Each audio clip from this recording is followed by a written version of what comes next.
Welcome back to Holly Springs, North Carolina. We're at Ting Park on this toasty Saturday evening for the third match of the season for Wake FC as they take on the Tri-Cities Otters in their first match of the season. In the first two, one win, one draw for Wake FC. It was a 0-0 draw against the NC Fusion a week ago, and then a big win over the NCFC U23 USL League 2 team on the back of a goal in the 55th minute from Kuda Musquay that gave Wake FC a 1-0 victory, and they've got a lot of help on that back line by the goalkeeper, 6'2", Indiana University product Sean Caulfield. He's made some acrobatic saves in both games so far, and he's made them in crucial situations, so he will certainly be important to Wake FC today.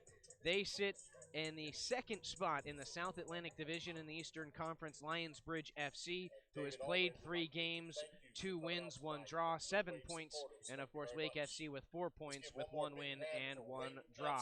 Wake FC and the all-blue unis moving left to right here in the first half, and the white tops and green shorts with white socks. It'll be the Tri-Cities Otters moving right to left. And it'll be interesting to see what Tri-Cities has with this being their first game. We've talked about this before, really kind of a summer collegiate league for the most part for these players out here. So some of them have played with each other before, a good number of them haven't, and even if they have, it's been a while for a lot of them on that Tri-Cities side, and so they're going to have to regenerate that chemistry, and it might take a little bit of time. We'll see if Wake FC can take advantage of that. The blue jerseys will start with it. Moved quickly to the near side for Emil Garcia. And it is certainly a hot one today.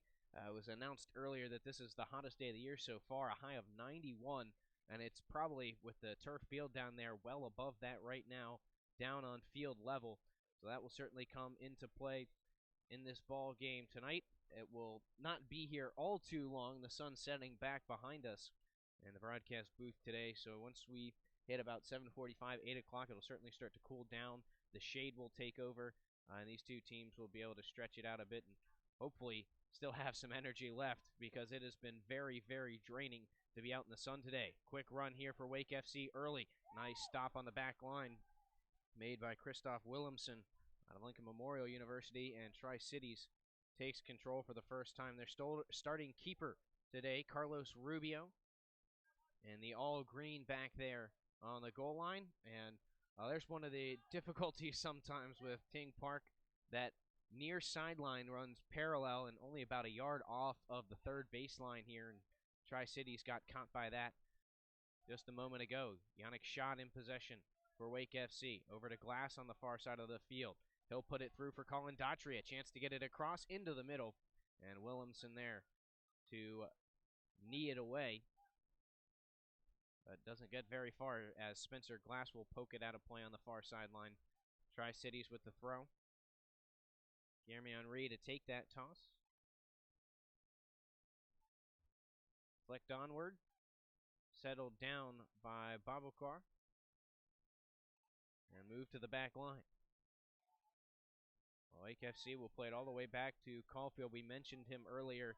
He has been a big reason for the success of this Wake FC squad in their inaugural season in the USL2.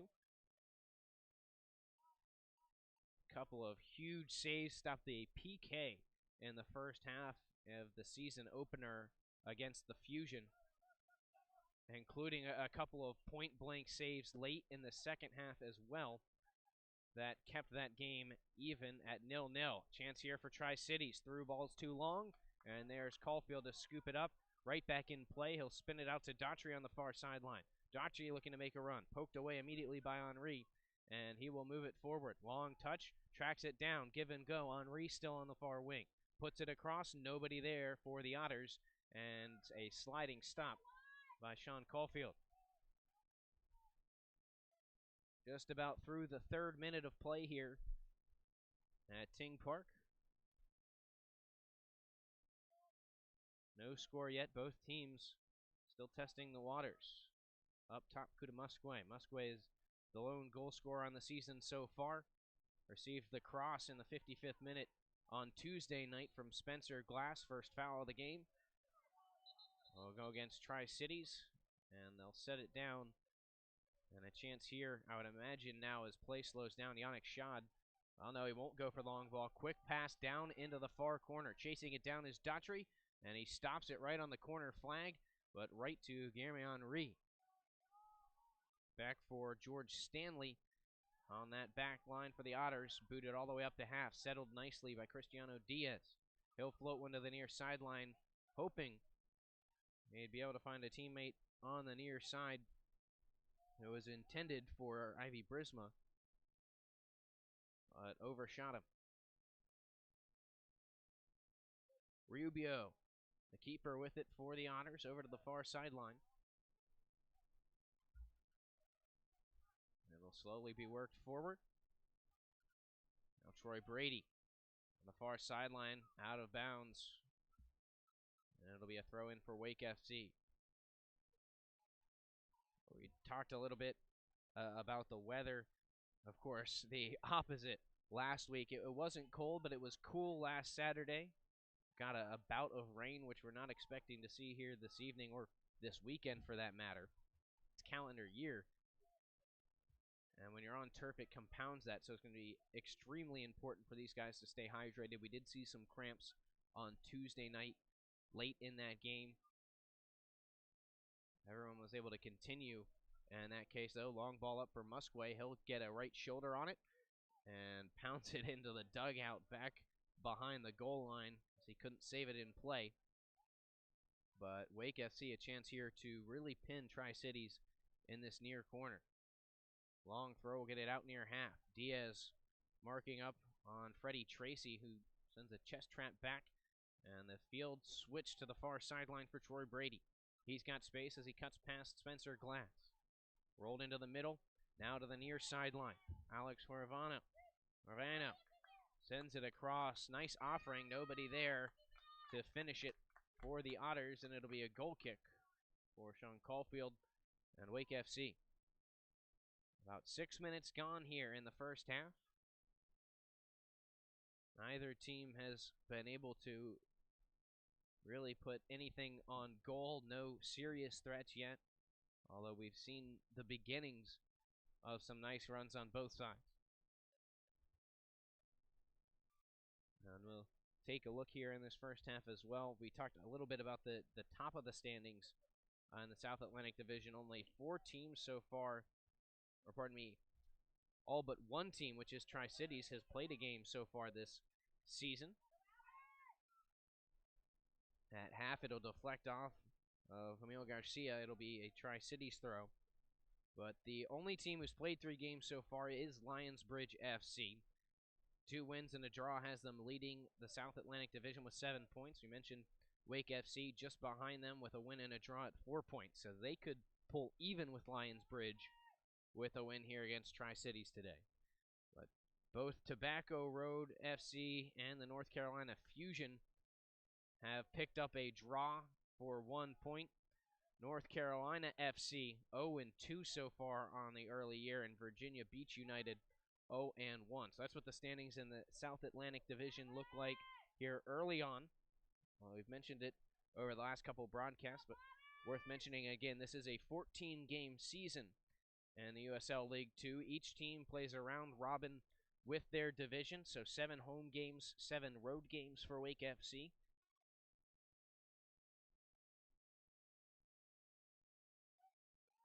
A long throw comes in, cleared out by the head of a Wake FC defender, trapped and banged off the scoreboard behind the net by Stuart Hendry.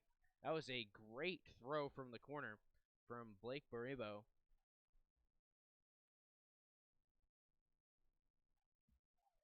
And that will be something to watch out for all game if you're Wake FC, because those throw-ins down in the corners are going to turn into really pseudo corner kicks with the way Baribo was able to throw that one. Garcia on the near sideline for Brisma. They'll play tic-tac-toe back to Babucour. His pass poked away, and now Tri-Cities with an opportunity. Floated through the middle. Cristiano Garcia pops it up, heads it to the near sideline, out of danger, but only momentarily. Turned back in towards the goal line by the Otters, and a nice job by by Jamil Garcia to shield that one out of play for a goal kick.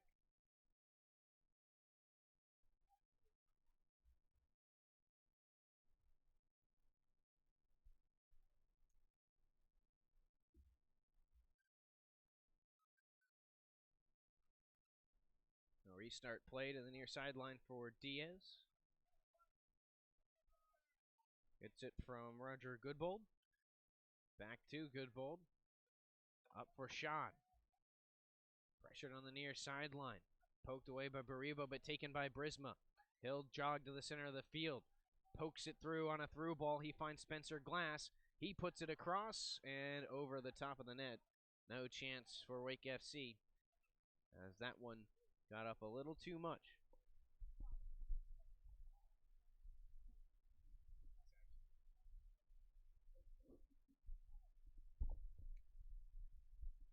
Goal kick for Carlos Rubio.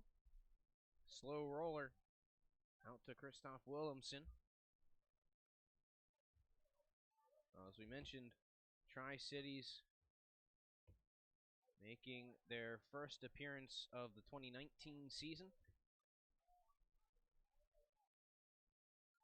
They've looked solid, both teams still moving slowly, trying to figure out the best ways through to get an opportunity on goal. We take a look at what they did last year, as Tri-Cities was a part of the Deep South Division in the Southern Conference last year. And their 14 games, 5 wins, 7 losses, 2 draws, finished in 5th place in the division with 17 points. We're on the positive end in terms of goal scoring, 30 goals for, 28 against. And they'll look to move it forward here. Near sideline, the roller. Furthered along by Alex Corveno. And knocked away and out of play by the back line of Wake FC. And these are those throws you've got to keep an eye on here, as it'll be Blake Baribo to put this one right into the middle of the box again. High arching throw, cleared out by Diaz as he got up with the head all the way back to Oscar Perez. Perez back to half for Williamson. Through ball misses everybody and rolls out for a goal kick.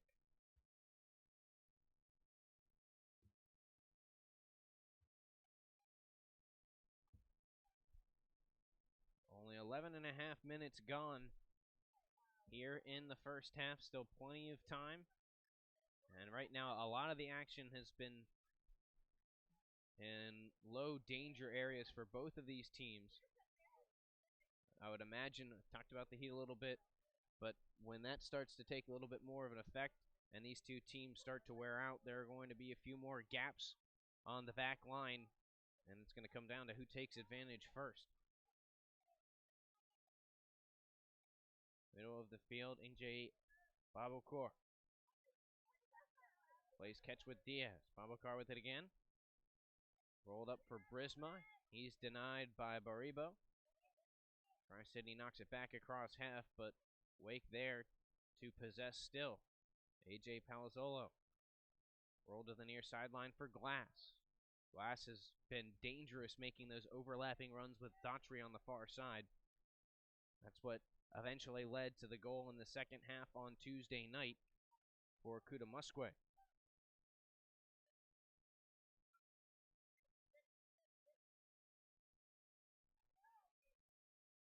Wake FC still in control. Caulfield. Keeper threads one out to one of his center defenders, Palazzolo. Long ball right on the money for Spencer Glass. He'll trap it down on the far sideline. He's tripped up, has it taken away. And Tri-City's in control. They've got some space to counter. Rolled to the near sideline for an open Alex Ravena. He cuts back to the middle. Slides one across. Or he finds out to move it in. Lofted towards the back post. Caulfield there to make the snag. and end the threat. That was a pretty well-placed ball by Alex Raveno. Maybe needed to be out a little bit more, where Caulfield might have had to think a little bit more about whether or not he wanted to come out after it. And now a good chance here if Brisma can get to it, but it's cleared off the hop by Christoph Williamson and out of play to slow that counterattack from Wake FC.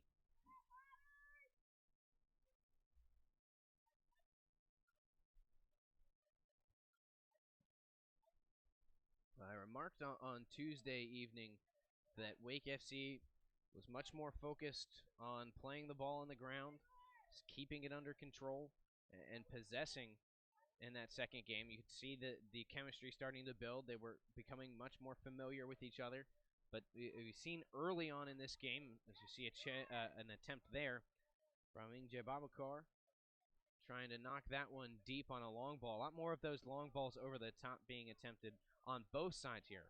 Sometimes over the top, sometimes just threaded through on the ground, but not as many short passes connected and strung together to create those runs and opportunities and create the space by forcing the back line of either side to move. So it hasn't been too challenging on these defenses yet.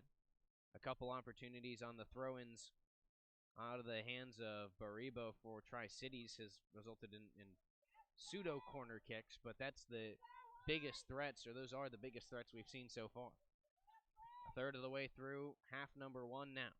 Into the 16th minute.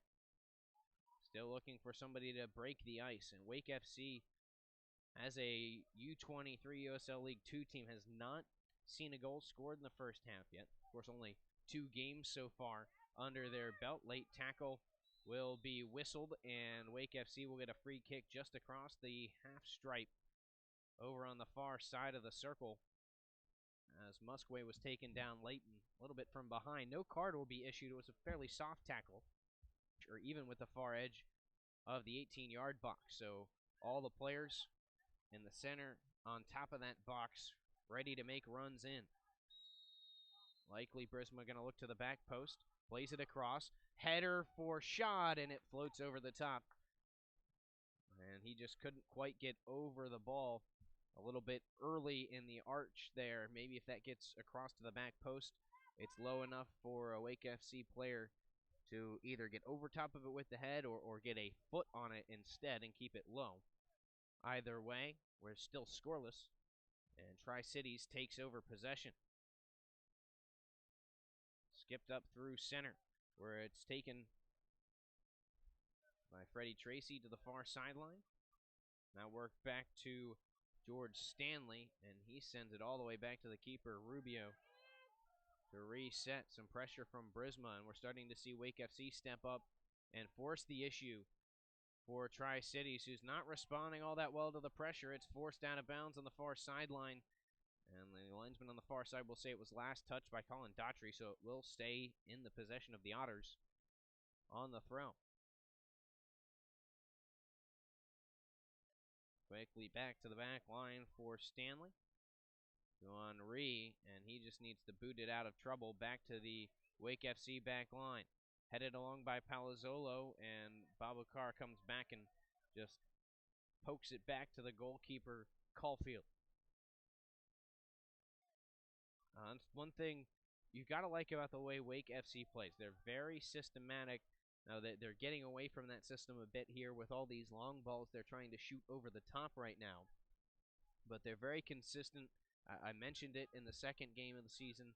Whenever they get shut down or whenever they take over possession, unless there's an immediate opportunity to head to goal, they're moving it backwards. They're spreading out the formation of their opponent, and they're finding those open gaps and then moving it tic-tac-toe through the defense. That's what created so many opportunities and eventually led to a goal for Wake on Tuesday night. So you'll see really just about everything they do is generated from that back line. Another long ball over the top and clipping Caulfield, who will stay down, is number 7, Troy Brady. And that's got to be a card. He undercut Caulfield. The body language says it was not intentional. Oh, wow. I do not see a card coming out quite yet. And it looks like he's just going to hold on to it. So no card given to Troy Brady. That was a dangerous play, intentional or not. He was fortunate to get away with just a warning there. Into the 20th minute here in the first half. Still scoreless between Wake FC and Tri-Cities FC. Tri-Cities located in Johnson City, Tennessee, so a bit of a haul to get out here. They'll be back again next week in the area to take on NCFC.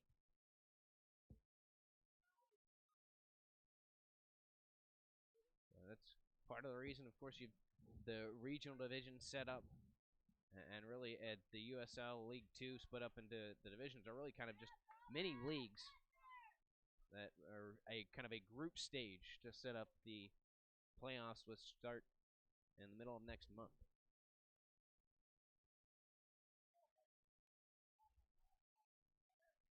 Cristiano Diaz, long ball, stopped at the back line of Tri-Cities.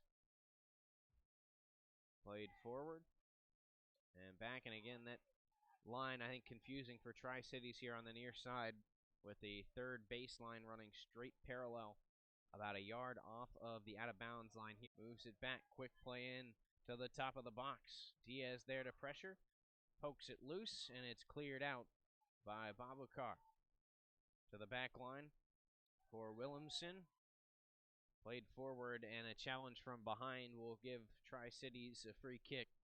You're in not the most dangerous position because it's straight on, or just about straight on, but a chance here to maybe float one in and create some luck in the box if it's played in properly.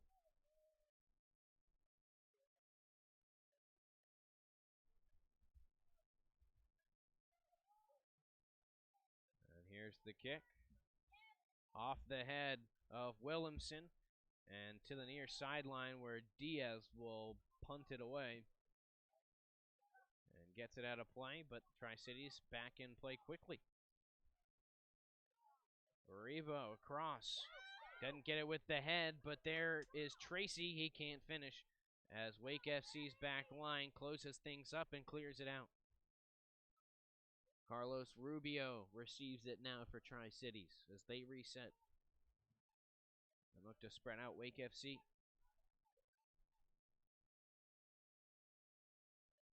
Rubio plays it forward. Brisma there.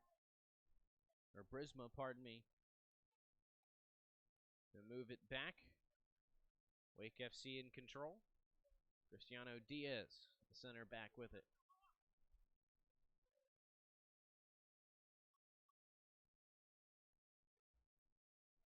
Now back for Caulfield. And over to Glass.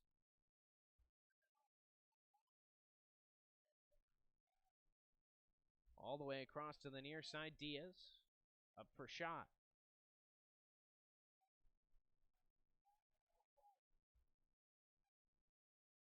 Palazzolo will play one long. That one's wide of the intended target, Kuda Musque.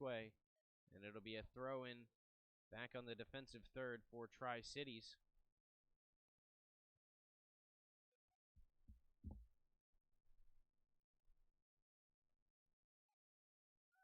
Soft toss in for Oscar Perez. Right back for Henri. Bouncing pass is cleared out on a high arcing boot from Rubio. Onyx Shad battles for it. He's knocked off the ball by Jack Burrows. Played further for a streaking Freddie Tracy, but he's beat to it by AJ Palazzolo. Headed back to Caulfield, and Wake FC will possess.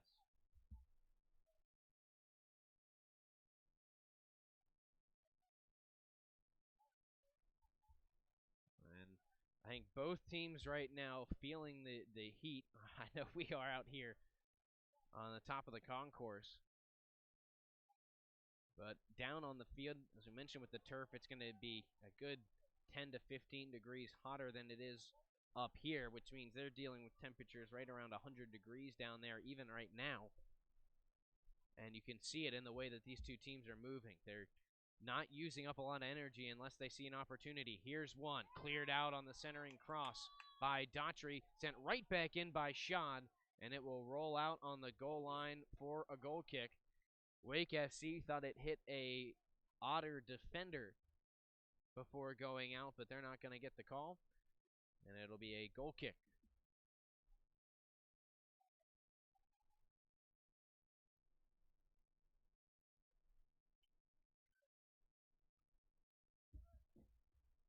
Otters in control. A lot of space being given by Wake FC, stealing the first pass, and there's a reckless sliding tackle that is absolutely going to draw a card on this one. And Wake FC with a man down and in a good amount of pain. They're going to call out the training staff immediately. Haven't seen a number yet to tell you exactly who that is, but it looks like, based on the numbers that I'm seeing still up and standing, that this might be Yannick Shah.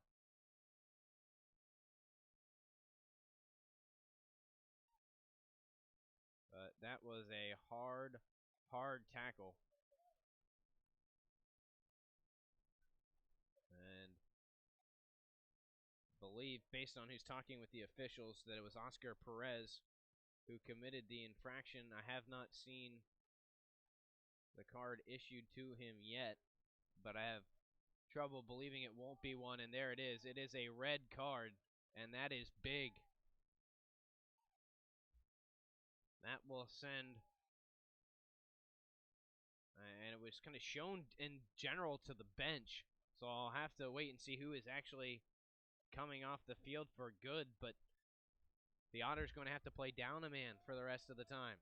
And good to see, it's actually Colin Daughtry down on the field there. He is up and walking under his own power. And it looks like he's going to stay in and finish this one out.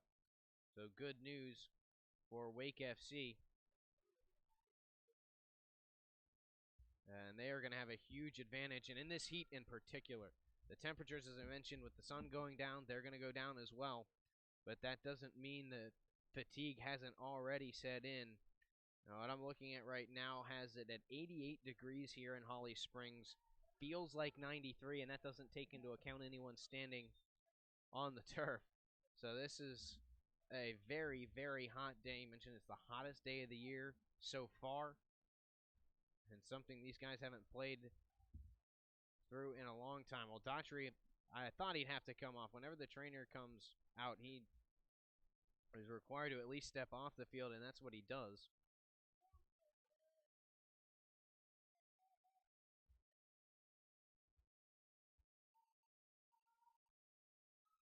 And it'll be Jay Babokar to take the throw. And as you see coming across the near side, the red card goes actually against number 26, George Stanley, the defender. And he'll come off and off the field as is required whenever you're whistled for a red card. And I can tell you from watching it live, I don't think there was any intent there to go in and to try to create an injury there for Stanley. But as a dangerous play, came in late, and certainly it was felt by Colin Daughtry. And so deserving of it, at the very least, a yellow, and he ends up with the red. So we're in the 29th minute, and Wake FC, for the final 60 and change, will play a man up. Offsides called on the far sideline on Wake FC, and so the Otters will get a chance to clear it out.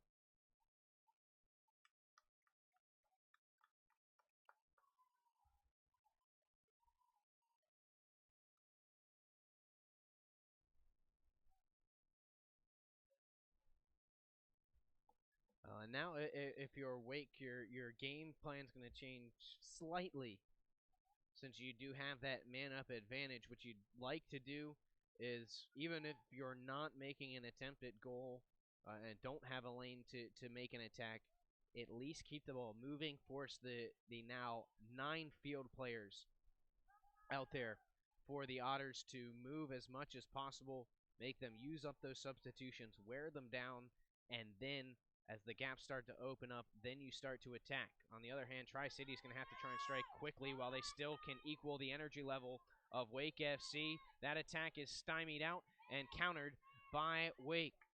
Brisma fighting through some contact on the near sideline. Button hooks back for Babukar. Across for Goodbull. Into the center. He's got Yannick Schad. Through ball for Brisma. Onside. He'll track it down in the near corner. Saves it with the bottom of his foot. Looking for space. Doesn't have room to get it across. Drops it back for Jamil Garcia. Rolled all the way back to Happen. This is exactly what we expect to see out of this Wake FC team. We mentioned very systematic. Everything builds from the back. So as soon as Garcia saw he didn't have anything down there, he moved it back, tried to spread out this Otters team, which is as important as it has ever been now that they're down a man. Try to wear them out. Just about through 31 minutes in this first half. Garcia. Left for Babukar. Around to Brisma. Overlapping route will send Garcia through.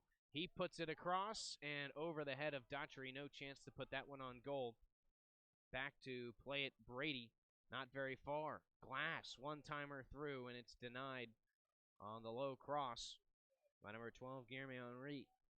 This will be a throw-in. Glass in quickly for Babukar. Thought he might step into a shot, didn't have space. Good ball. Fighting for it on the top of the box. Loses possession. Otters with it. Back for it is Schad. He'll shield a man off the ball. Wake FC in control again.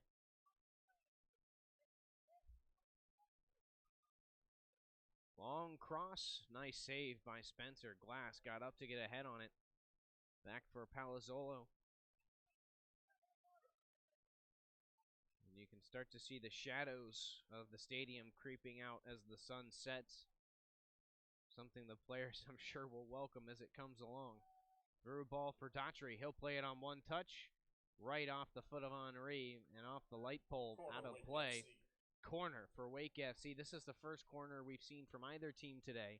Now, Tri-Cities has had a couple of chances that might as well have been corners with the throwing abilities of Blake Baribo, the defender out of Palm Beach Atlantic University. But this will be the first actual corner.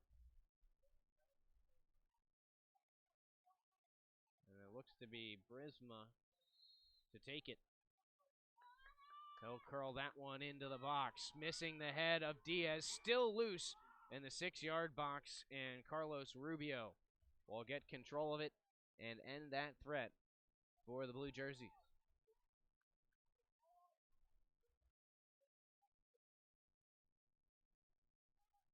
33 minutes gone. Still looking for our first goal of the contest. It started to tilt towards Wake FC over the course of this first half. Spencer Glass spins one back down on a swinging volley. Sent back up by the back line of the Otters. It'll pinball around, and it's skied straight up in the air by Jack Burrows on that one. Trapped down by Wake FC, and Garcia will control and quickly plays it out of bounds.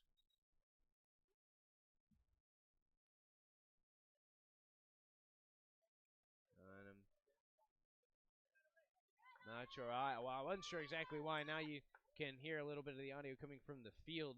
Cristiano Diaz is telling them to get rid of that ball. So the ball they were using is not one that they felt was up to snuff. And so they'll get another one and restart play. Tri-Cities Otters, so they are playing a man down.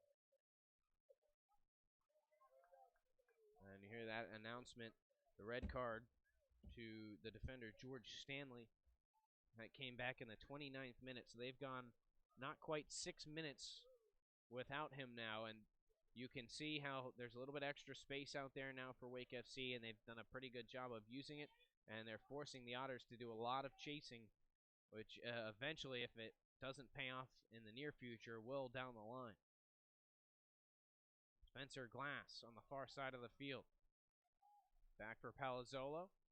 Moved along to the near side for Cristiano Diaz.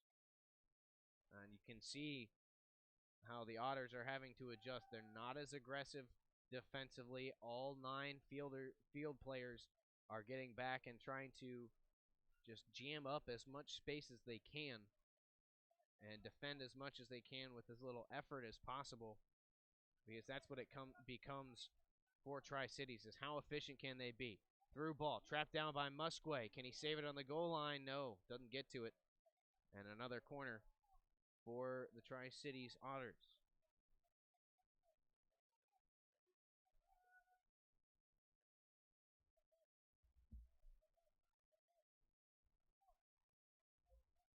Well, for those of you who can never get enough soccer, we will certainly have more for you tomorrow. Of course, we had the inaugural season here for the Wake FC USL2 team. They also have added a women's Premier League team as well, competing in the WPSL. A similar situation for those ladies as you have here. Mostly college players, a few who have graduated, some commits as well. The Otters now with an opportunity on top of the box. Give and go, denied, but the Otters still in control. Near sideline. And Forvano spins one in with the outside of his left foot, cleared out by the head of Diaz, and a nice shield play made by Brisma to take back possession for Wake. Gives it to Shad, looking to lead Brisma, but leads him too much. Out of play for a Tri-Cities throw. Well, tomorrow, it'll be Oak City United in town. A 7 p.m. kick from here at Ting Park as Wake FC's WPSL team gets their second home game of the year. A tough start with a 4-1 loss to the Fusion back a little less than a week ago when they started the WPSL season. Glass makes a run. Gets it to Babukar, out to Daughtry on the top of the box. Fires one in it, pinballs around, and Musquay can't get it under control. But there's Goodbold to haul it in. Roger Goodbold, long touch forward, stolen by Tri-Cities. Taken right back, Goodbold there to make up for the mistake. And a foul called on Babukar as he got the ball, but a little bit too much of his man as well. Free kick for Brighton, Michigan native. And he has been consistently putting these deep into the Wake box. This one will be just the same. Palazzolo there with the head to clear it out. Right back to the near corner for Baribo. Gets it across with the left foot and sent right back out by Palazzolo for another throw-in. And again, this will be like a corner kick with the way Baribo can get this into the middle of the box. The only thing is, Wake FC, for one, you can see it a little bit visually there. They're just a little bit taller than this Tri-Cities team, and they've been more aggressive up in the air. They win another head ball, but misplayed by Roger Goodbold, and it'll be a corner for the Otters.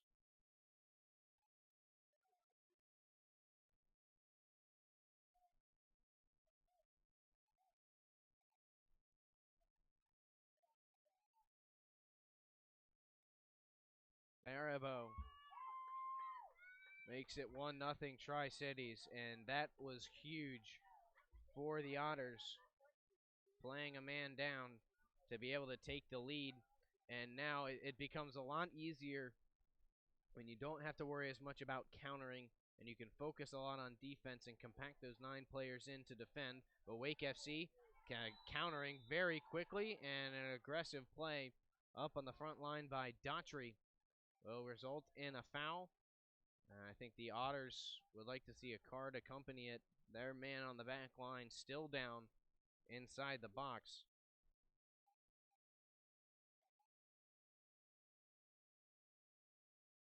And he is slow to get up, still down. I think, yeah, he was just waiting to see if he could get a little bit more out of that call. But it'll remain just a free kick and a warning for Daughtry. I see it taken down. Christoph Willemsen on that one. Willemsen out of the Netherlands, playing at Lincoln Memorial University here in the States. Long ball up. Otters will possess on the far side of the field. Oscar Perez moved backwards towards half. into the middle of the field for Hendry. And he'll roll it up the far sideline and out of play for a Wake throw. If you're Wake FC, you'd love to find a way to even it up late, because the Otters going to be working with a lot of momentum if they can go into the locker room up one, having scored a man down. Near sideline, Brisma. Iverson Brisma back for Emil Garcia. To Babukar. And Garcia again. A little under 3 minutes left in this first half before we hit the stoppage time. There should be at least a few minutes added on with the red card and the injury, as well as the goal score. Glass rolls one across. Musquay can't get to it in time, and the Otters clear it to safety. They might have a chance here to counter as well. Near sideline. It'll be played forward by Harveno. Lofts it across. Nice trap down. A chance here for the Otters. Rolled just wide as Caulfield came out to challenge, as Troy Brady got another golden opportunity, and he could have doubled that Otters lead. So Wake FC dodges a bullet as we head into the 44th minute.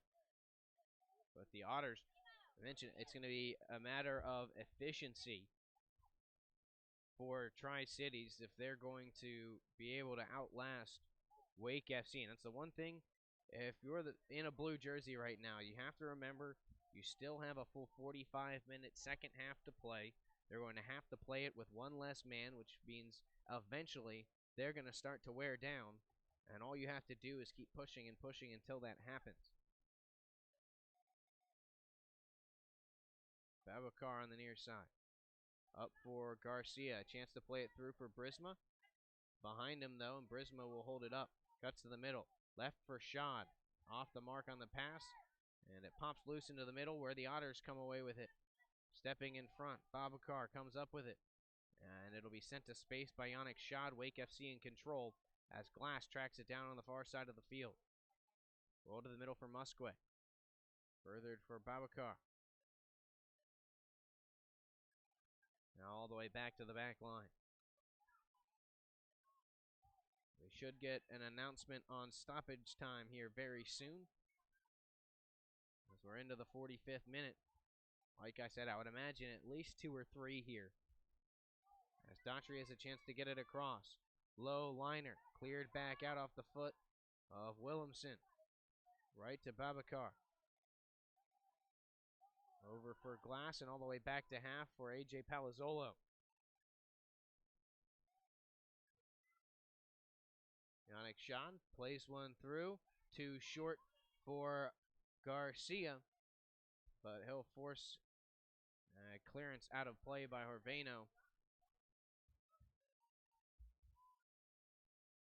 And we're into stoppage time. You hear the announcement. 2 minutes of stoppage time between these two teams here in half number 1. Tri-Cities leading 1-0 on a goal in the 40th minute from Blake Barabo.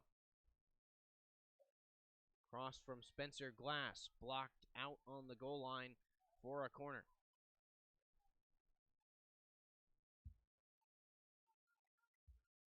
Once again, it'll be Brisma to take it.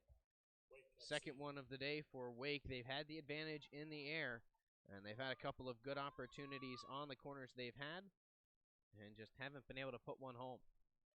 Let's hear you, Blue Wave. About halfway through stoppage time now. High cross in for Brisma all the way over to Musquay on the near side. Left for Garcia. Now to Babukar.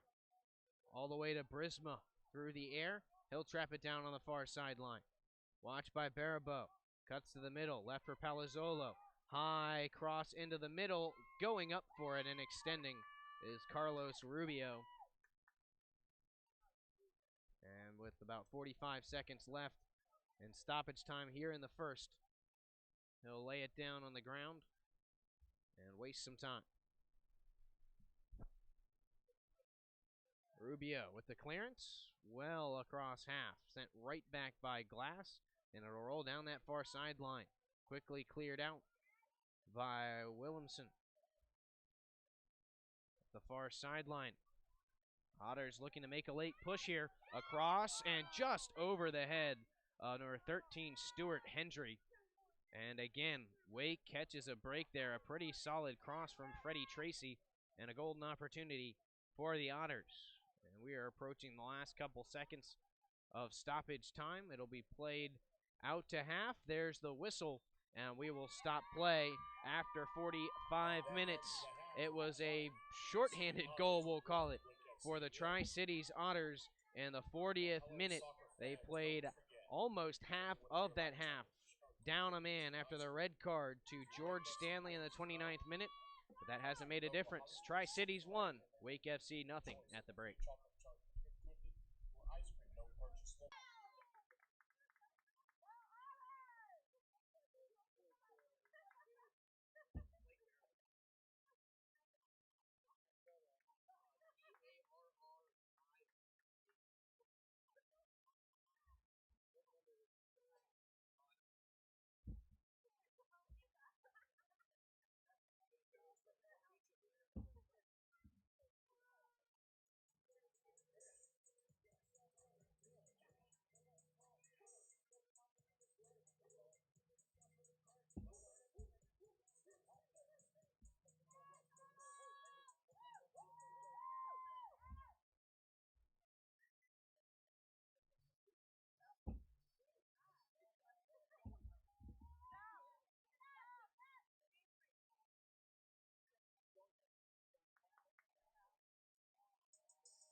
Robert Eimers, the youth director, will be having a little match out here for the youth players.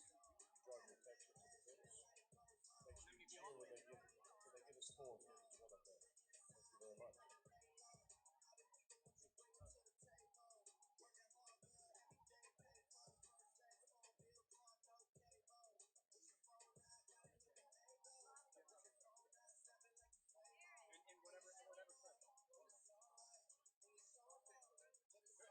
And a fair for Cred. A fail out for Cred. Fucking disaster here. I'm sure it's a fail. Yeah, thank you. Oh my God.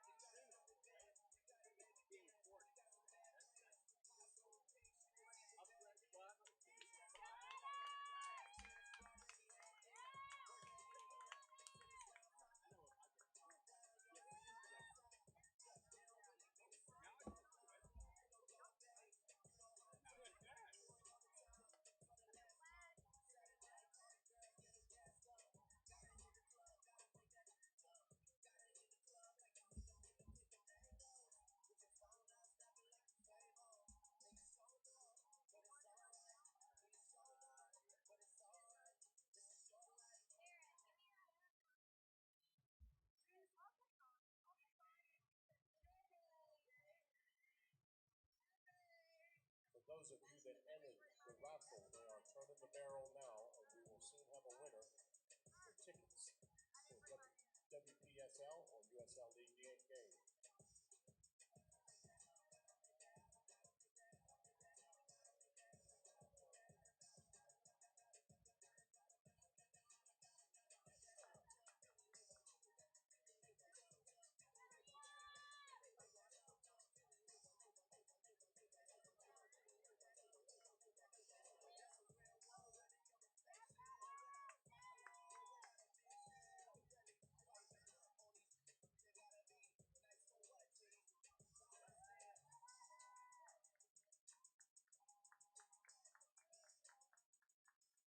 And the winner of the tickets to the future USL or WPSL game is Ashley Quarles.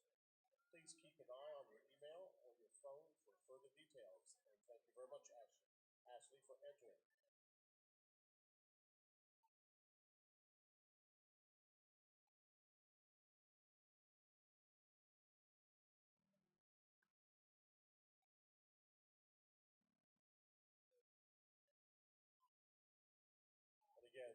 David Allred would like to say thank you so much for attending tonight's game. It's a beautiful evening at Ting Stadium in beautiful downtown Holly Springs.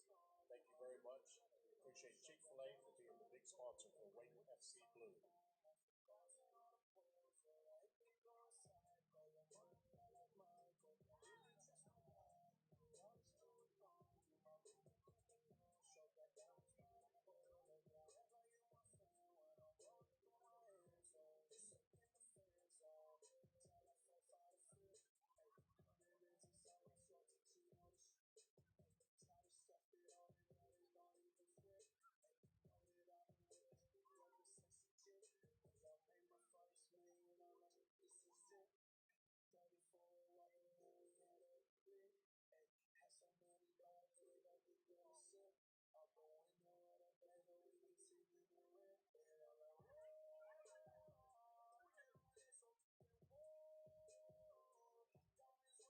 Let's give it up for the Chick-fil-A cow.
Get ready for the second half. We're going to have to pick up our support. Give a big welcome back to our Wake FC men's USL League 2 team. We need more support. I would like my chocolate chunk cookie from Chick-fil-A. We need a 3-1 win minimum. And they will be coming here shortly, and I'd like to do as much as we can for these guys. They've been working very hard.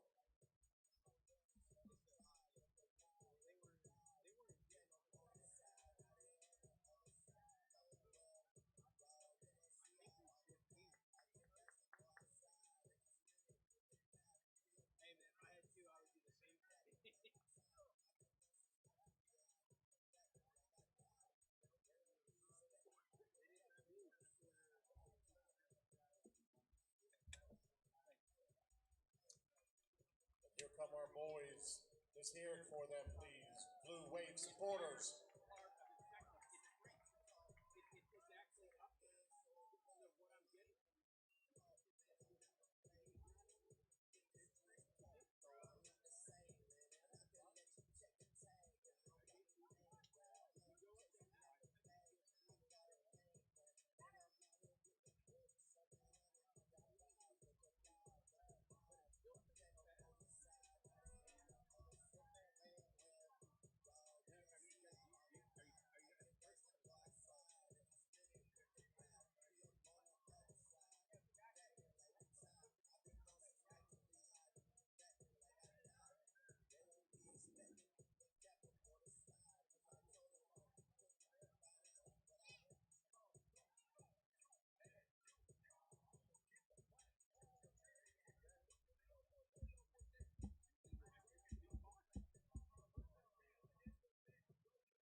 Welcome back to Ting Park in Holly Springs, North Carolina.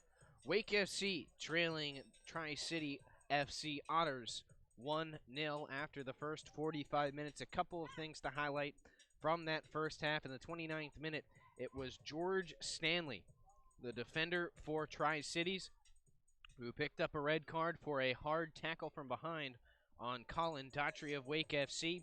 But 11 minutes later, it's the Otters of Tri-Cities who take the lead on a pinballing corner kick that Blake Baribeau ends up poking home through traffic, and that is the first goal of the season given up by Wake FC and their goalkeeper, Sean Caulfield. But, as I said, a red card from George Stanley will have Tri-Cities down a man for the entirety of the second half, as they were for the last about 16 to 20 minutes of the first half, and they fared fairly well without their defender on the field. So we are ready to start the second half of action. Tri-Cities will start with possession, and we'll restart. Gary Henry with it on the near side. They'll send a long ball to the back line of Wake FC, and a foul immediately. Palazzolo puts his palms to the sky because he felt like that was kind of initiated by the Otters player, Freddie Tracy. This will be a free kick for the Otters, and the goal scorer, Blake Baribeau, will take over. Baribeau, quick pass, and a miscommunication will waste this opportunity. Not a bad idea for Baribeau, but his teammate not ready for that quick play. And it'll be T. Cipollani, who is onto the field for the first time today. Gets it across for Emil Garcia on the far side of the field. Left for Brisma. Floats one across, headed back out by the back line of Tri-Cities. Brisma puts on pressure. Errant clearance trapped down by Garcia, but he can't hold on. And Tri-Cities again lifts it out, knocked right back by Goodbold. They'll pinball it through the air, taken down by Goodbold, and Wake FC will possess. Palazzolo on the back line. To the near wing for Spencer Glass. Wall pass up to Daughtry, and he'll get tripped up. That'll be a foul on Guillermo Henry. And a free kick now for Wake FC. And they want to play it quickly. Babacar gets it in for Shipolani. And his pass over the top is too strong. Carlos Rubio picks it up.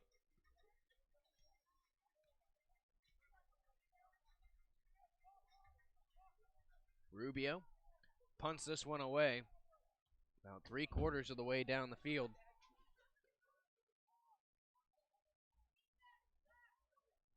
And it'll be controlled by Wake FC.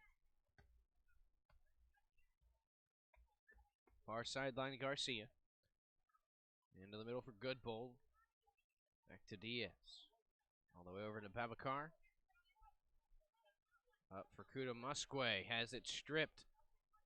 And the Otters in control. Henry has it towed away by Daughtry. Loose ball battled for. And Cipollani. Looked like Cipollani was going to come away with it. He couldn't find it. And it's knocked down where Goodbold steals it away. Wake with a chance to move forward. Brisma down the far sideline. Sends it across. Backwards, though, and behind his teammates. It'll be cleared out by the Otters. Spencer Glass traps it down with the left foot. And swings one back across. Cleared out by the Otters. And another whistle. This will be a foul on Musque, it looks like. He stepped into that clearance. Got a little too much of the defender. That was Christoph Williamson. And it'll be Carlos Rubio to take the free kick.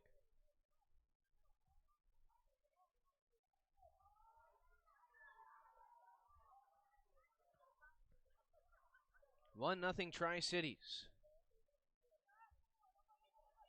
We're just over 3 minutes into this second half. Otters looking to strike. Hard shot well wide and just about struck an unsuspecting fan behind the goal. Had her back turned to the net and got lucky. I think she learned her lesson. They turned her around now. So it'll be a goal kick here after that missed shot from Alex Cerveno. Wake FC in control. Long ball over the top. They're looking for Musque, and Goodbold couldn't hit him with it. It'll be steered out of play by Marvel Balamba for Tri-Cities FC. And Wake restarts play with a throw. Once again, one thing that you gotta like is that even though they're down and even though they have a man advantage with the red card, Wake has not strayed from their game plan. They're not trying to do anything extraneous, anything different, or try to do too much. They're playing within their system and trusting that eventually this Tri-Cities team's going to wear down. There are going to be some opportunities, and they're going to make them pay.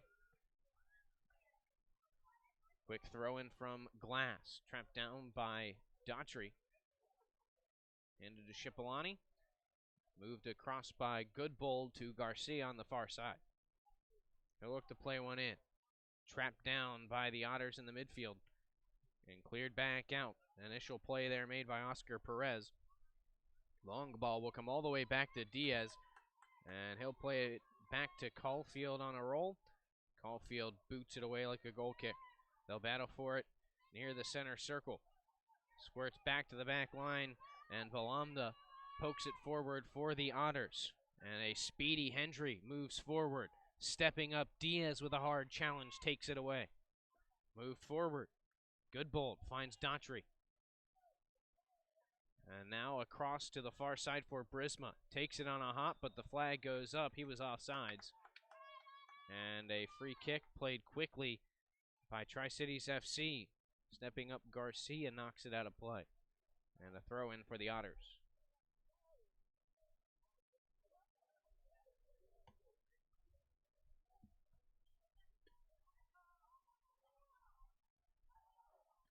"51 minutes down. About 39 left to go. Throw in coming now for Wake FC. And they'll start it on the back line once again. Diaz Moves it across to the near side. And it looks like Tri-Cities is going to be content with allowing Wake FC to move this slowly. They certainly are not going to object to a slower pace here as this game goes on. They'd like to conserve their energy to the end and be able to, even being down a man, play pretty even with this Wake squad. Brisma sends it across. Musquay gets a piece of it with the head, but not enough. It'll roll out of bounds for a goal kick. Well, and one thing that we saw against NCFC on Tuesday night, this Wake FC team, as I mentioned earlier, they were keeping the ball on the ground a lot more. They were moving it through by stringing passes together, possessing the ball in sections of the field, and then using that possession to move people out of position and create other holes to move the ball upfield. They're not quite doing the same thing. I mentioned they're still, for the most part, working that same kind of system, but that same patience that they had on Tuesday is not there. I think partially because the Otters have done a little better job than NCFC of closing up those gaps and denying the passing lanes and the lanes to run through on those through balls are all getting closed up by the Otters D. Speaking of the Otters, they're looking to move it forward. Nice challenge by Diaz, takes it away. And now Wake will move it across half. Brisma cutting to the middle of the field. Left for Goodbold. Out to Glass. He wanted it to Daughtry for that overlapping run, but that opportunity not there now. And Daughtry has it poked away and out of play. Glass for the throw. Into Goodbold, who settles it. Curls it around a defender to the far sideline for Brisma. Up for Babacar into the far sideline. Again, Brisma. Brisma shakes and races forward. Hard cross through, and that'll be deflected out of bounds for a corner kick. Last touched by number 12, Guerin Henry. Corner, Wake FC. This will be the third corner of the game for the Blue Jerseys. And they've got to find a way, especially with what at least has appeared to be an advantage in the air early in this game. They're eventually going to deflect one on net and create a great chance. Brisma sends it in. Off the back post, it's flicked onward, but out of bounds for another corner. Looked like on that one, the new man in, Mervale Balomba, was the one to make that play.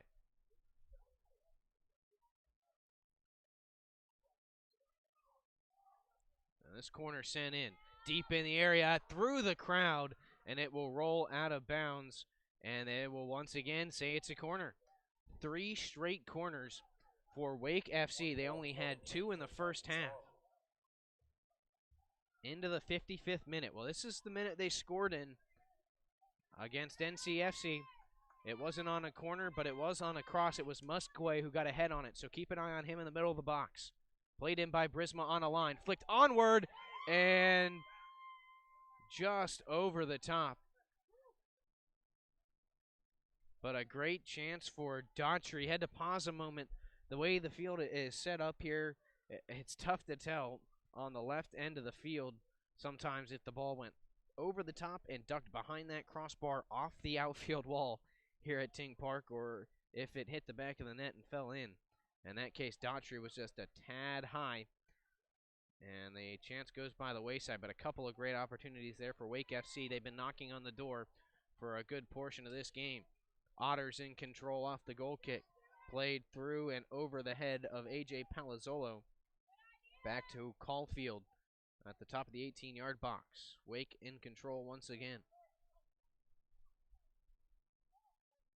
NJ Babacar with it. Slides it to the near sideline for Glass. Immediately cut to the middle, looking for Musquay. That pass denied, but Musquay tracks it down. He hops a defender and rolls a pass to the far sideline for Emil Garcia. Back for Diaz, up for Babacar again. Now Daughtry. Babacar. Again to Garcia. And one thing that the Otters are making sure of right now, they've got at least 8 of their 9 field players back behind the ball in a position to defend face up. And that's part of the reason you see Wake FC being I don't want to say hesitant because I wouldn't call it hesitant, but they're not forcing anything. And so you see them they appear to at least be somewhat hesitant. But I think it has more to do with the fact that the Otters are just compacting that defense back and not allowing much room to get through. And Wake FC right now with 33 and a half minutes left in regulation time, they're okay down one to allow the Otters to do that. Eventually, that's going to wear on them if they have to keep running around. Wake FC not doing too much movement other than moving the ball. And that's exactly what you'd want to do. Cross coming in, nobody there to challenge for the blue jerseys. And it'll be an easy catch for Carlos Rubio. Through 57 minutes now. Rubio sets it down to clear it away. Flicked onward by Freddie Tracy and deflected out of play by A.J. Palazzolo. Taylor Gray coming in and number 16 going out. Freddie. And we'll see Freddie Tracy coming out, replaced by Taylor Gray. And we'll also see a new man into the game in Cole McClagan as well. Barabo to take the throw.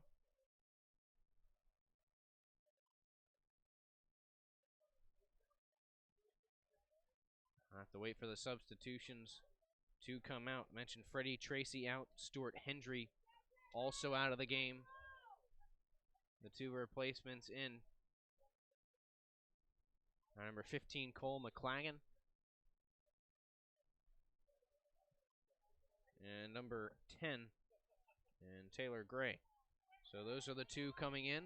Long throw from Barabo, cleared out by the back line of Wake FC.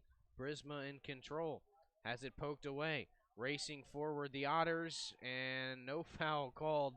A little bit of embellishment from Alex Fervano.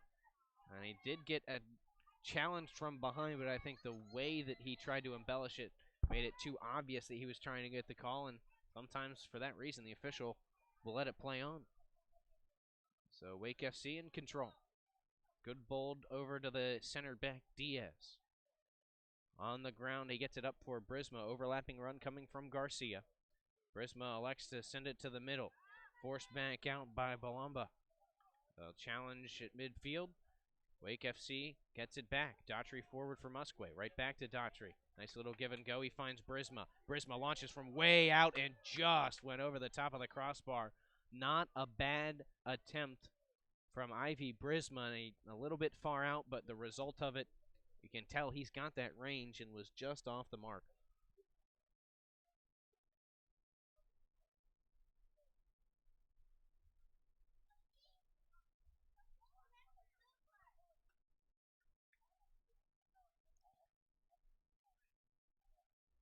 Closing in on the end of the first 15 minutes here in the second half. 30 minutes and change to play. Wake FC still trying to get on the board since the 29th minute. Back in the first half, the Tri-Cities Otters have been playing without one of their defenders. And number 26, George Stanley, they've been playing down a man. And we'll get a quick stoppage as an Otter takes a seat on the turf. They don't have an angle at the number currently, although from what I'm seeing, it looks like it's Troy Brady who will cramp up here. And he's going to need some attention from the training staff. So we'll take a brief break here at Ting Park as Brady gets checked on. It's 1-0 Tri-Cities over Wake FC with about 30 minutes to play.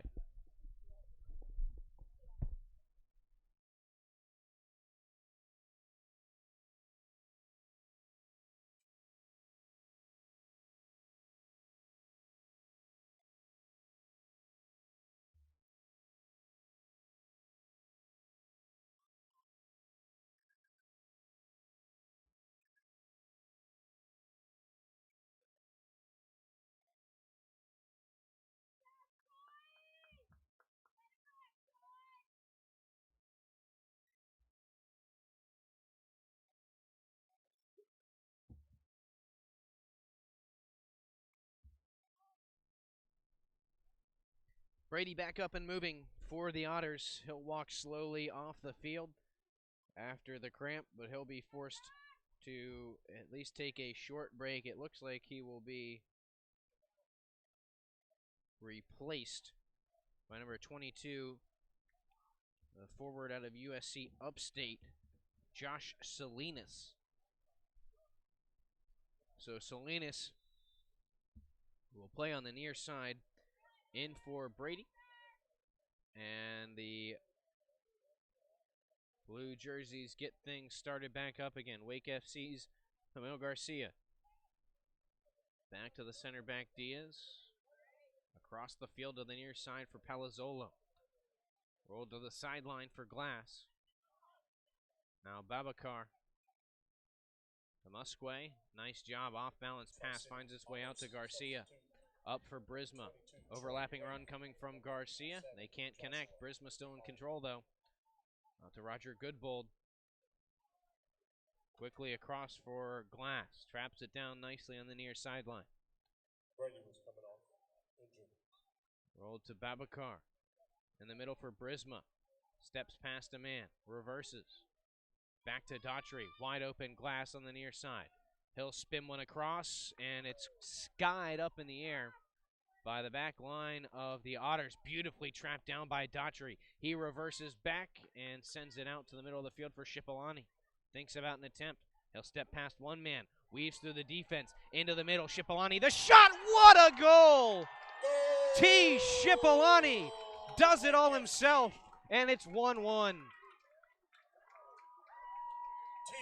What a move.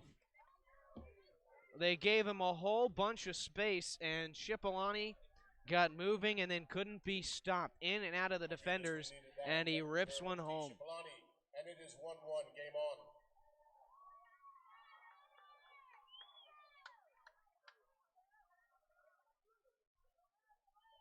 It's funny that it's Shipolani to get the goal. Recently, I was over at his former home, WakeMed Soccer Park, where he played for the Railhawks, now NCFC, and there was a huge poster up on the back of the bleachers from one of the big moments in the franchise's history, and guess whose name? Written across the back of one of those jerseys shown in the picture was T. Shipolani. Certainly no slouch, a former professional in the USL Championship League with the Railhawks organization. And he shows why there with a beautiful strike to make it 1-1. And now things change for Wake FC. They can start to smell blood. Playing a man up, as we've mentioned a couple times here, going to be a huge advantage as you get into the final 20-25 minutes of this ball game. You'll start to see the fatigue set in. A long ball is going to be the best opportunity for the Otters, as that one will be played into the net, but that's before, or after I should say, the whistle. Taylor Gray blown for the hold, and so Wake FC gets a free kick here. But that's going to be, I think, the game plan for the Otters from here on out. When you're playing down a man, the fact that you were even able to get a goal and play even 1-1 right now with Wake FC since that moment is impressive. And at this point, you're going to press back, you're going to defend with everything you've got, and I think that's why you have a guy like Taylor Gray in there up top. They're going to play a lone forward, and they're going to send him, and hope that something sticks and creates an opportunity up top for him. That's certainly what they were trying to do on that last play. Near sideline Glass. He'll play it through, intended for Daughtry. Overshoots his teammate, and it'll be Henri to clear it back up the sideline. Doesn't get very far, but the Otters get back control, and this time Henri sends it to his keeper, Rubio. Rubio with time and space. Boots it up.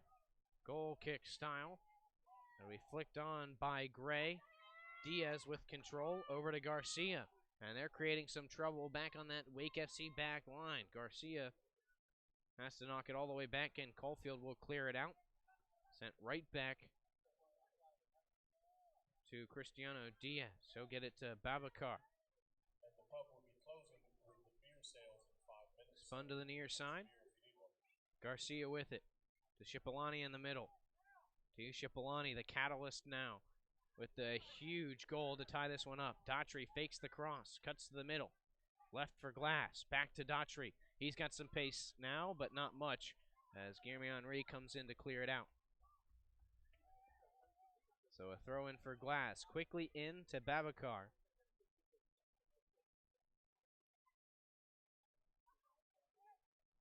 And Wake FC content to possess here.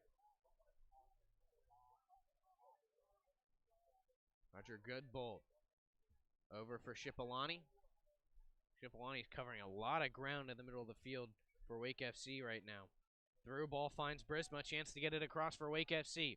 All the way across the goal mouth, just over the head of Musquay. And it'll be trapped down by Glass, right back across. And it'll be an offsides call coming on Brisma. He thought he stayed even with the last defender, but he was deep down there. And that's a tricky situation and a tough spot to be in. Whenever the ball's deep like that, you've got to be able to react quickly to stay on side as an attackman. And Brisma unable to do so there. Challenge from behind, no whistle coming. Goodbold keeps it in play only momentarily. And the Otters get a throw.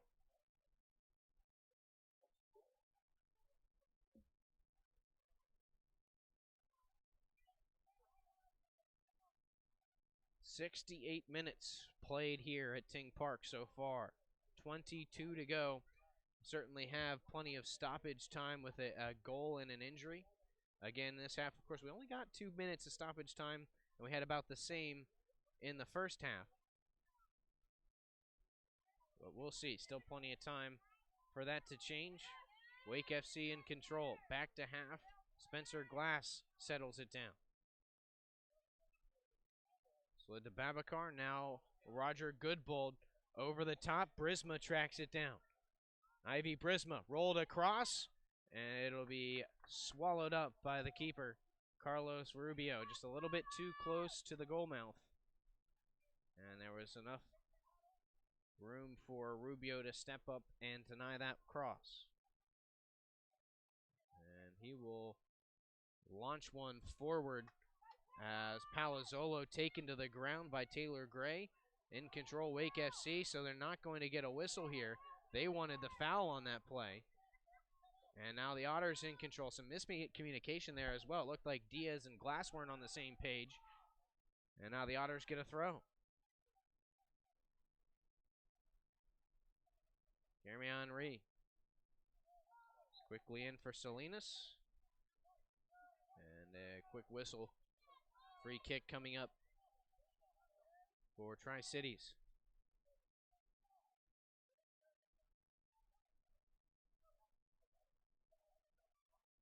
Henry to take it. Not many guys in there, so it will go short to Salinas. He's got space in the middle of the field. Right back out to the defender, Marvel Balamba. Balamba challenge, has it stolen by Musquay. He'll go off to the races. Tracked down by Barabo, and Barabo forces him to the corner. Musquay across. He's got Shipolani, who will run it down on the near sideline. Shipolani with space. He'll face up, right around the defender. Rips it on goal. Save made by Rubio. Great chance for Shipolani. He's come out with a ton of energy here in the second half. And those are all likelihood going to be the guys to watch, even though pretty much everyone on this Wake FC side should have a little bit more energy than Tri-Cities. The guys that come in late in the game who are fresh off the bench are going to be the ones that can really start to run circles around the Otters' back line. Long ball up and out of bounds for the Otters. Quickly played back in by Palazzolo on the throw to Caulfield. And Wake FC sets up the attack from the back again. 1-1 the score. The significant event started in the 29th minute. A red card to George Stanley put the Otters down a man. They have been resilient since then, even took the lead in the 40th minute as Blake Barabo poked home a loose ball in the middle of the box to make it 1-0. And then T. Shipolani, fresh off the bench here in the second half, put on an excellent display of footwork before ripping one home in the upper 90, top right corner, and now a chance for Musquay. He'll race in around the goalkeeper, Rubio. They collide, and we're going to get a free kick for Tri-Cities as Rubio still down on the turf in a collision with Musquay. But Rubio has not moved much. Being checked out right now by a couple of teammates, and we might need the training staff back out there once again. And we actually have two men sitting on the turf down there now. It looks like Musquay just adjusting some equipment. But it will be a free kick for Tri-Cities.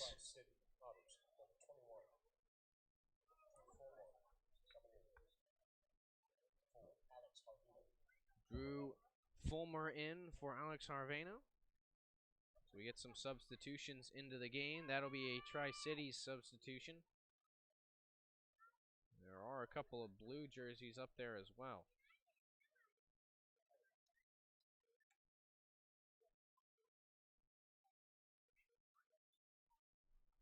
It looks like we've got a pair of substitutes in for Tri-Cities. They're going to have to use as many bodies as they can in order to stay in this game.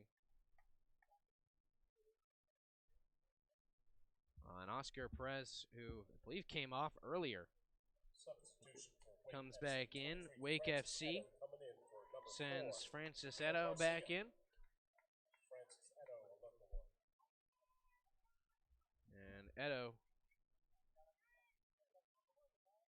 will take the place of Jamil Garcia. So Garcia comes off. That'll push Brisma back to the right defensive position.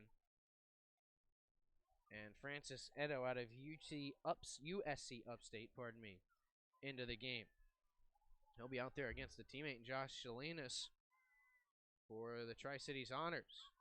Edo has control and can't control it well enough to keep it in play on the far sideline. Throw in coming for Tri-Cities.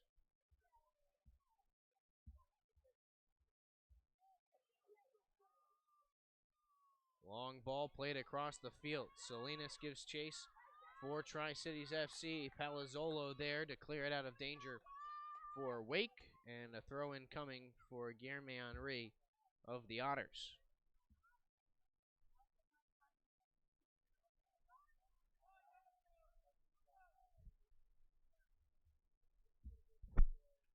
Well, should the score hold or Wake FC add to their total in their first 3 games in USL League 2, they will have earned at least 1 point, which in my eyes is an impressive feat to come into a league like this that is already pretty strong and looked at as a very good developmental league for players of this age, and to put together a team and in the first 3 games to have the success that they have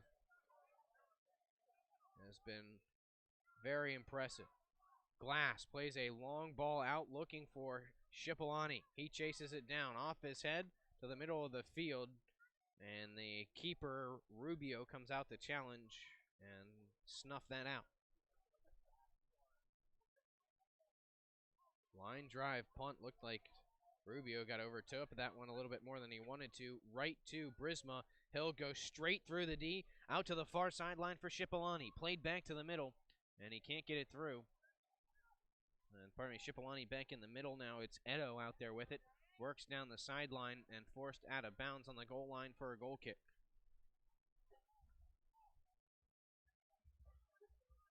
"15 minutes to play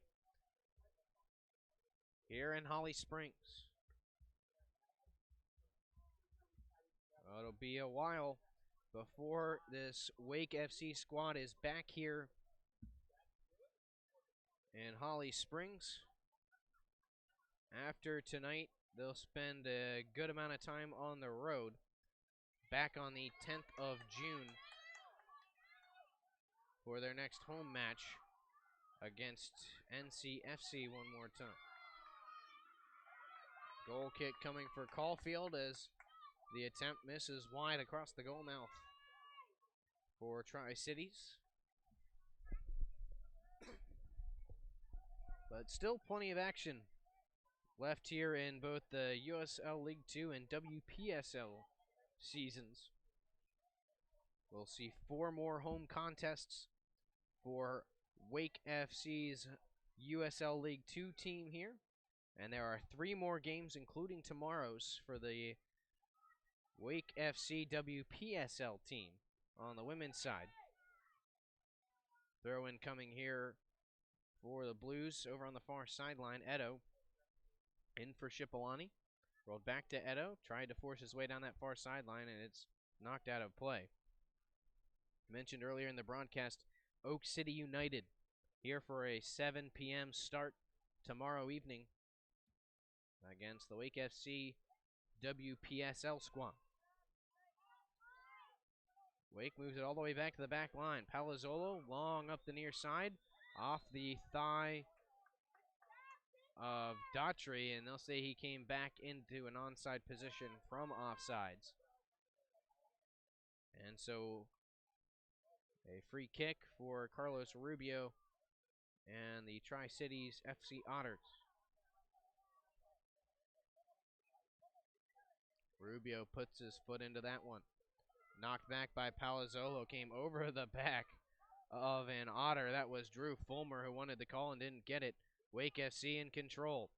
Leading Babakar has some space down the far sideline. He'll find Shipolani. Cuts to the middle, fakes to the middle, cuts to the outside, and a goal kick.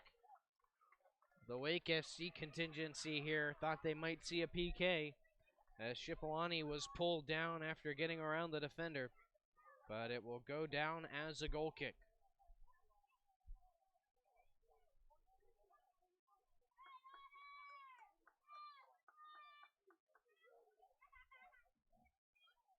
Carlos Rubio taking his time, and you've got to imagine that any chance they get, one, because they'd like to run some clock off and leave less time with the man advantage for Wake FC, but also just for rest purposes.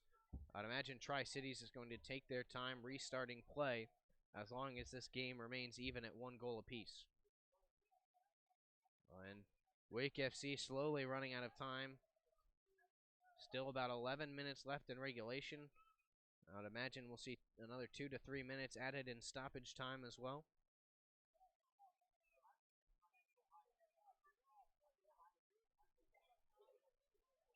Near side glass for Daughtry, making that overlapping run. It worked well against NCFC, but Tri-Cities has it closed up, and they'll force the ball back out of play near half.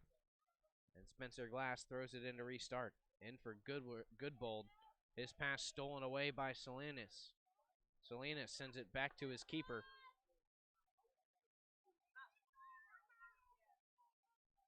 And we booted back out by Rubio. Headed forward by Palazzolo. Secondary ball won by the Otters. Salinas through ball. Finds a teammate working down the near side of the field. It's Drew Fulmer to the middle. And it's cleared back out by Wake FC. Babakar sends it to the middle. T. Shipolani in control. Curls one to the far side of the field for Francis Edo. Edo furthers it. Guzman on the run all the way to Daughtry.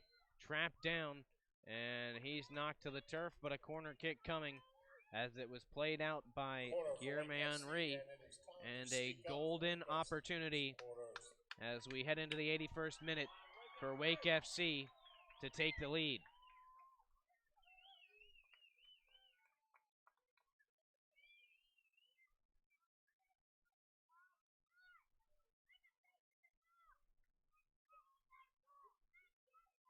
From the near corner, this will be the 4th one of the half for Wake FC. Curled in, connected, but not on goal. Getting a piece of it, Palazzolo.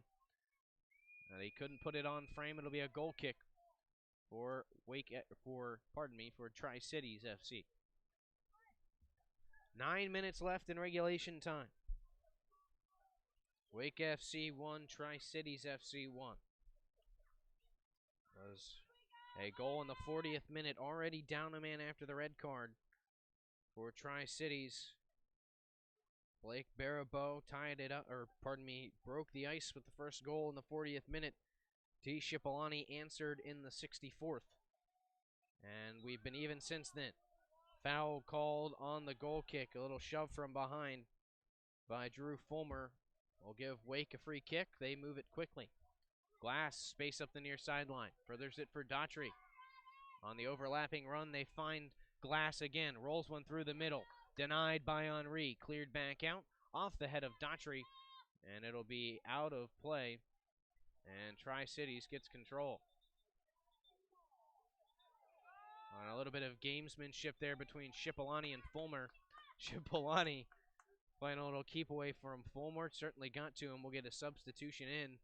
Daughtry coming out for Wake FC. Substitute for Wake FC. And coming in will be number 13, James Ellis. So Ellis in on the near side of the field. To keep an eye on that. The new guys in.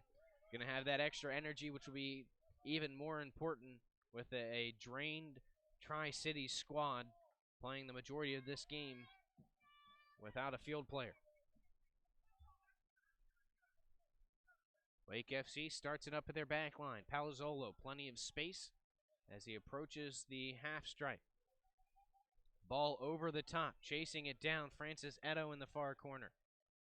He'll go to work on Baribeau. Baribeau shields him off and creates a goal kick. Nice job defensively by Baribeau. And he's been a leader for this team. Saw the reaction after he scored the goal. And he has made a couple of big defensive plays here in the second half to deny Wake FC some golden scoring opportunities.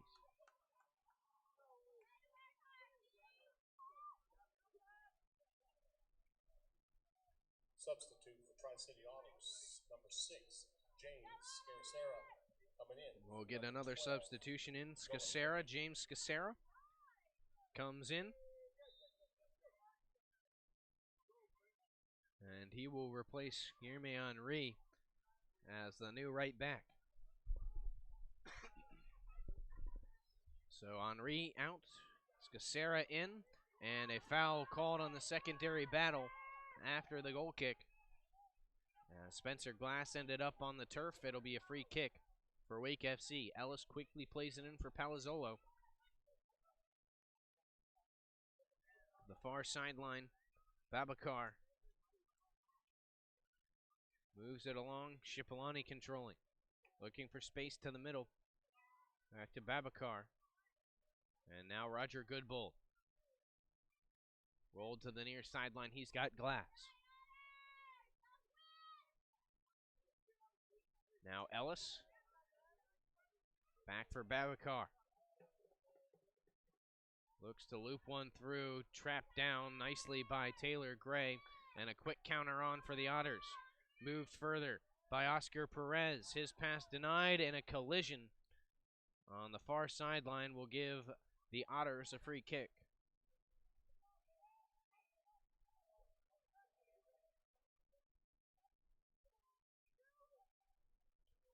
This is well beyond half, so it's not too dangerous of an opportunity unless it can be flicked along. And it'll be booted up. Salinas with it on top of the box. Plays it through. Chance here for Fulmer if he can get to it. And he is shielded off. It'll be a goal kick. And Fulmer getting into it now with Caulfield as he tried to play keep away from the goalkeeper. And Wake FC gets it into play quickly. Goodbold straight up the middle. He's got NJ Babacar to the far sideline for Brisma. Back to Babacar, along to Goodbold. Near sideline Glass. Under 5 to play in regulation. Through ball. Some miscommunication as Musquet wasn't ready to make the run. It'll be cleared back out by the Otters back line. Nice touch as it's brought down by Drew Fulmer. Challenge knocked down. Glass picks up the loose ball, and Wake FC's in control. Roll to the far sideline for Shipolani. He's got Brisma overlapping. There's the pass to Brisma, but no chance to get to it on the goal line. It'll be a goal kick, well defended by Marvell Balamba.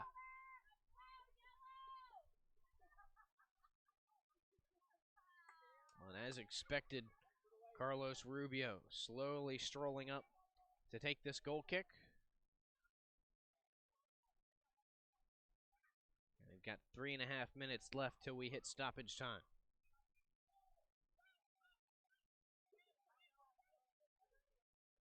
Low liner from Rubio takes a skip over the head of Gray, trapped down by Cipollani for Wake, and he'll get it out to the near sideline for Brisma. Brisma shielding off a man, knocked down from behind, and there's the whistle. But looks like it'll go on Wake FC. The reaction from the Otters made it look like that was going to be on Tri-Cities, but a chance here about 10 to 15 yards in from the halfway stripe. And this is a chance, if Tri-Cities so chooses, where they could get this into the box and have a great chance. There's the play in, flicked on by Goodbold, and out on the goal line. And it'll be a corner for Tri-Cities. So the official in the center of the field initially called a goal kick, but he's corrected by his linesman on the side. So a corner kick coming for Tri-Cities FC, and a crucial stage of this game. About through 88 minutes here at Ting Park, tied at 1. Corner will be taken by Barabo.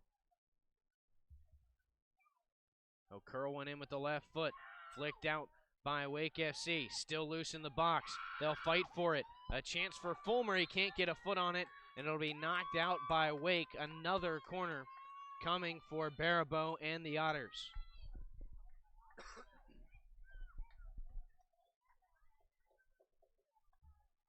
Into the 89th minute now. Well, and any goal here surely would win it. Beautiful play into the middle. Caulfield knocks it down with the mitts, and it's cleared out of danger by the back line of Wake FC. Stolen away by Edo. He gets it to Cipollani. Beautifully moves around Salinas, and he's got space to the far sideline, leading Musquay. Flicked along for Brisma, and a chance here brewing for Wake FC. Brisma up looking for Musquay, and it's turned back by the Otters. They'll look to counter. Gray has it stolen away by Brisma. Steps past the defender. Brisma moving in with space. He's going to cut through the defense. Finds Musquay, and the flag goes up for an offsides.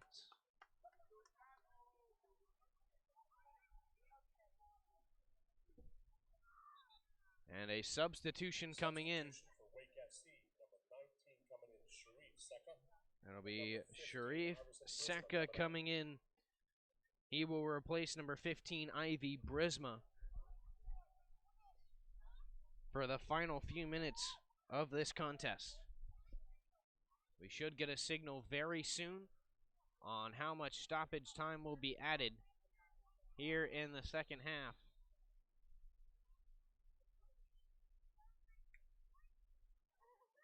It'll be cleared away by Carlos Rubio. The fourth official has indicated that there will be 5 minutes of and a lot of added time in this one. 5 minutes of stoppage time and a hard foul, and we're getting some words exchanged on that far sideline as Cristiano Diaz had a few words for the Tri-Cities FC bench. And the Otters will look to play this one in. Way out on that far sideline, but still in a position to get it into the box in a scoring area. Played right into the midst of Sean Caulfield, who hauls it in, and Wake FC turns it back up the field. Glass with it to the near side for James Ellis. Back to the back line for Palazzolo. Time and space up to Cipollani. Far sideline, Goodbold. Stolen away by Tri-Cities. Fulmer to the middle. He finds an open man in Cole McLagan. McLagan's pass stripped away by Sharif Sanka. Upfield, they get Ellis on the through ball down the near wing. He'll cut back. Denied there at the back line and cleared out nicely by the new right back, who came in not too long ago to replace Guilherme Henry. James Scacera making that play for the Otters. Wake FC still on the offensive. Cleared out by Taylor Gray. He finds Salinas. Josh Salinas cuts to the middle. Sliding tackle made by Palazzolo to clear it out. Sent right back off the head of Scacera. And the Otters in control again. Cole McLagan working on Glass. He'll be double teamed as Francis Ado steps in. McLagan splits the D. Cuts down the near side of the box and loses control as he falls to the turf. Cleared out by Palazzolo and a throw-in for Tri-Cities.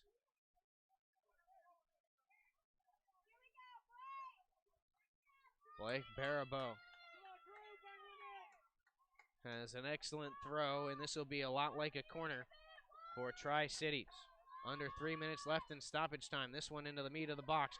Pops up off the head of an Otter, and it'll be cleared out by Wake FC. Glass moves it up for Edo.